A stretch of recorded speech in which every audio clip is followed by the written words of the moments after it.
Welcome to Bala wire bags. இது வந்து தென்னை மரத்து கைப்பிடி போடுறத பத்தி தான் ஒரு வீடியோ. இப்போ நான் போட்டுக்கிட்டு இருந்தேன். அப்போ ஒரு சகோதரி தென்னை மரத்து கைப்பிடி போடுறத பத்தி ஏற்கனவே கேட்டுட்டே இருந்தாங்க. அதனால அவங்க ஞாபகம் வந்து இது போடுறேன். ஃபர்ஸ்ட் நான் வந்து உள்ள வந்து 2 வயர் வச்சிருக்கேன். உங்களுக்கு கனமா வேணும்னா 2 4 வயர் கூட வைக்கலாம். 2 வயர் தான் நான் உள்ள விட்டு எடுத்திருக்கேன். இது சிவன்கன் கூட. இந்த வயர் நம்ம உள்ள விடுற வயரை நான் எக்ஸ்ட்ரா விட்டுக்கிறேன். எப்பவுமே எக்ஸ்ட்ரா தான் விட்டுக்கிறேன். ஏன்னா இது நம்ம சுத்து வயர் கட்டுறதுக்கு ஈஸியா இருக்கும்ன்றக்கான இந்த இது இப்படி வச்சுட்டு ஸ்டார்ட் பண்றது பார்த்துக்கோங்க. இந்த நம்ம பூ கட்டுற மாதிரி இப்படி வந்து மடிச்சு உள்ள வயர் விடணும். ஃபர்ஸ்ட் ஸ்டெப் இது. இப்படி விட்டு எடுக்கணும்.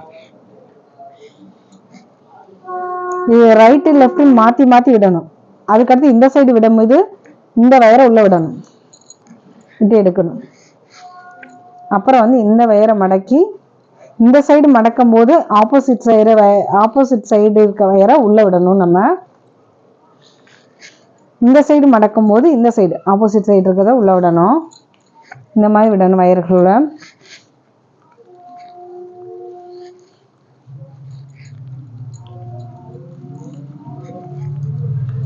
ஃபர்ஸ்ட் கொஞ்சம் கஷ்டமா இருக்கும். நாங்க ரன்னிங் வயர்லயே பின்றது தான் இந்த கைப்பிடி. இது கொஞ்சம் ஸ்ட்ராங்கா இருக்கும். இப்போ இந்த நான் குட்டியா விட்டுருந்தேன் பார்த்தீங்கன்னா, இதை தனியாக இந்த வயரை சொருகி விட்டுருவேன். சுத்து வயர் தேவைப்படும் போது சுத்திக்கிறோன்றக்கான இதை தனியாக சொருகி விட்டுருவேன்.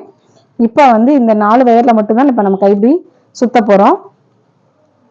இது பாருங்களேன், இன்ட்டு மாதிரி தெரியுதா? நல்லா இந்த இன்ட்டு மாதிரி அழகா வந்துடும். இப்படி மேலே வந்து உள்ள திரும்பி இன்ட்டு மாதிரி வந்திருக்கும். இதை நல்லா இழுத்துட்டு இந்த வயர் இப்படி பின் சைடு இருக்கணும். இதை வந்து நல்லா இன்ட்டு வைக்கிறது பாருங்களேன். இந்த இன்ட்டு மாதிரி நல்லா வைக்கணும். வச்சு அதை இந்த சைடு வைக்கும் போது இந்த சைடு ஆப்போசிட் இருக்க வயரை இப்படி உள்ள விட்டு எடுத்தோம்னா இப்படி வந்துடும். மேலே ஒரு குமிழ் மாதிரி வரணும். இப்போ வந்து இந்த சைடு ஆப்போசிட் தூக்கிட்டு இருக்குல்ல, இதை வந்து இப்படி மடக்கும் போது இந்த சைடு இருக்க வயரை உள்ள விடணும். 2 சைடுமே மாற்றி மாற்றி விடணும். இதில் வந்து எந்த இடத்துல நம்ம மிஸ்டேக் பண்ணோம்னா தனியாக தெரிஞ்சிடும். இந்த கைப்பிடியில் வந்து நம்ம எந்த இடத்துல தப்பு பண்ணியிருக்கோமோ அது தனியாக தெரிஞ்சிடும். பிரிக்கிறதும் ஈஸி தான். பிரித்து அப்படியே போட்டுக்கலாம். கைப்பிடி பழகுறவங்க நிறைய பேர் கேட்குறேன். கைப்பிடி பழகுறோம், பின்னிக்கிட்டே இருக்கோம், பாதியிலே விட்டுரும், எங்களுக்கு விட்டோம். கைப்பிடி பழகுறதுக்குன்னு ஒரு சில டயங்கள் இருக்குங்க. ஏன்னா நம்ம ரிலாக்ஸா அமைதியா இருக்கும் போது ஒரு நைட் வந்து எல்லா வேலையும் முடிச்சு வீட்டுல எல்லாருமே தூங்கின பிறகு நமக்கு எந்த ஒரு டிஸ்டர்பன்ஸ் இல்லாத நேரத்தை ஃபர்ஸ்ட் டைம் கைப்பிடி போட்டு பழகுறவங்க அந்த மாதிரி பழகுங்க. அப்பதான் வந்து ஒரு கைப்பிடி போட்டு முடிச்சிட்டோம்னா நமக்கு எல்லாமே கரெக்டா வந்துடும். அந்த மாதிரி நேரங்கள்ல பழகும் போது ஈஸியா இருக்கும். கைப்பிடி எப்பவுமே எந்த ஒரு தொந்தரவும் இல்லாத நேரங்கள்ல பழகுங்க. அப்புறம் நிறைய பேரு அக்கா வந்து உங்களை மாதிரி நாங்களும் இந்த தொழில் பண்ணணும்னு கேக்குறீங்க. ரொம்ப சந்தோஷம். இதுல எனக்கு எந்த வித பொறாமையும் இல்லை. எல்லாரும் நல்ல வளர்ச்சி அடைஞ்சு வரணும். இன்னைக்கு நாங்க தொழில் ஆரம்பிக்கும் போது இந்த மாதிரி யூடியூப் இந்த மாதிரி எந்த பொதுத்தளம் இல்லை. ஒரு கூடைகளை பின்னாலும் கடைக்கு ஏறிதான் நாங்க நான் எங்கன்னா அலைஞ்சவங்க யாரும் எந்திருக்க முடியாது. அவ்வளோ கடைகளுக்கு அலைஞ்சிருப்போம் கூடைகள் எடுக்கிறதுக்கு. இப்போ வந்து நமக்கு ஆட்டோமேட்டிக்காவே சேனல் மூலியமா இன்ஸ்டாகிராம், ஃபேஸ்புக் இதுல எல்லாம் ஆர்டர் நிறைய வருது. இன்னைக்கு வந்து தொழிலுக்கு வந்து ஒரு நல்ல ஒரு பொதுத்தளமா இருக்கு. நீங்க தொழில் பண்ணணும்னா இந்த கூடை தொழிலை பத்தி நான் சொல்றேன், மத்த எதுவுமே பேசல. இந்த கூடைக்கு நான் 2 ரோல் வயர் எடுத்திருக்கேங்க. இது 2 ரோல் கூட நம்ம வயர்ல, இந்த பாலா வயர்ல பின்ன கூட பீச் கலர், டார்க் கிரீன். இது 2மே டீலக்ஸ் வயர் தான். ஒரு ரோல் நீங்க நார்மலா 35 ரூபான்னு வச்சுக்கோங்க. 2 ரோலுக்கு வந்து எவ்வளோ ஆச்சு? 70 ரூபா. இது பின்றவங்களுக்கு சார்ஜ் நான் 100 ரூபாய் கொடுத்துருக்கேன். அப்போ வந்து 170 ரூபா இதோட இந்த கூடையோட அடக்கம். நான் வந்து இப்போ இந்த ஹோல்சேலா எடுத்தாங்கன்னா ஒரு ரேட்டு, ரீட்டெயிலா எடுக்கும்போது 250 ரூபான்னு இந்த கூடையை நான் கொடுக்குறேன். இந்த ரீட்டெயில் ரேட் சொல்லியிருக்கேன், 250 ரூபான்னு நான் கொடுத்துக்கிட்டு இருக்கேன் இந்த மாதிரி கஸ்டமர்களுக்கு. அப்படின்றப்ப இதுல லாபம் இருக்கா இல்லையான்னு எனக்கு தெரியல. இருக்கு, கண்டிப்பா இருக்கு. அப்படின்றப்ப இது வந்து நான் சிறுக தான். ஃபர்ஸ்ட் வந்து 100 ரூபாய்க்கு நான் வயர் வாங்கினேன்.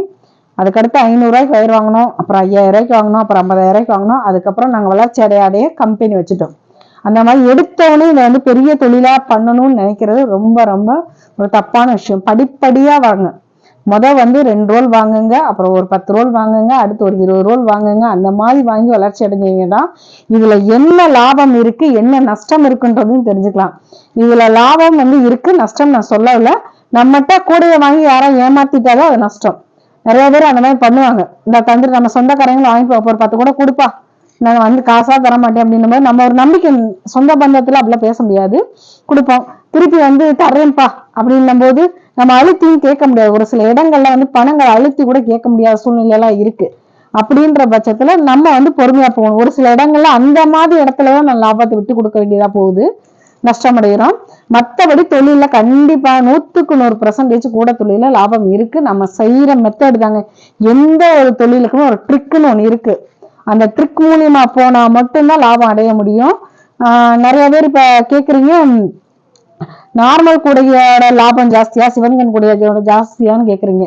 நார்மல் கூட வேகமா பின்னிடுவோம், டக்கு டக்குன்னு கூட முடியும். பின்றவங்களுக்கு வந்து நார்மல் கூட தான் அதிகமா பின்னுவாங்க. ஏன்னா அவங்களுக்கு அடுத்தடுத்து அமௌண்ட் தேவைன்றப்ப வேகமா முடிஞ்சிடும், கூட முடிஞ்சிடும். சிவன்கண்ன்றப்ப சிவன்கண், பிஸ்கட்டு, நெல்லிக்காய் இந்த மாதிரி டிசைன் கூட பின்றதுக்கு ஏன் டபுள் சார்ஜ் வாங்குறாங்கன்னா டைமிங் அதிகமாகுது.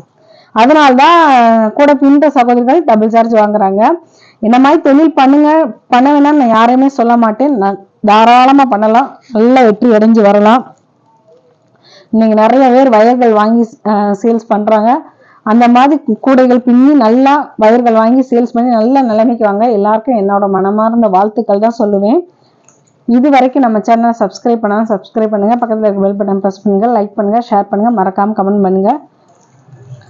தேங்க்யூ.